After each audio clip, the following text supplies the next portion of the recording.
আজকে আমরা কথা বলবো স্ক্র্যাচ এডিটর নিয়ে। যে কোনো প্রোগ্রামিং ল্যাঙ্গুয়েজ শিখতে যাই না কেন তার জন্য দরকার একটি এডিটর, যে এডিটর ব্যবহার করে আমরা আমাদের সুবিধা মতো কোড করতে পারবো।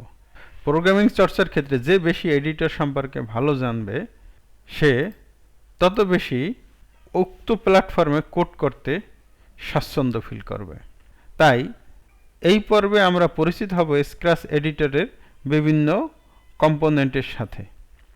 তো চলুন শুরু করা যাক। আপনারা পর্দায় যে দৃশ্যটি দেখতে পাচ্ছেন এটা হলো স্ক্র্যাচ এডিটরের ডেস্কটপ ভার্সন। এটি Windows operating system, Mac operating system এবং লিনাক্স অপারেটিং সিস্টেমও কাজ করে। এছাড়াও ওয়েব ভার্সন scratch.mit.edu তে গেলে এর ওয়েব ভার্সন পাওয়া যাবে। যা পর্দায় যে দৃশ্যটি দেখতে পাচ্ছেন এটি হলো ওয়েব ভার্সন। ক্রিয়েটে ক্লিক করলেই এখানে স্ক্র্যাচের ওয়েব ভার্সনের এডিটরটি ওয়েব ওপেন হবে। এখন আমরা ওয়েব ভার্সনে আসি। ওয়েব ভার্সনে থাকি আর ডেস্কটপ ভার্সনে থাকি না কেন, কার্যক্রম প্রায় একই।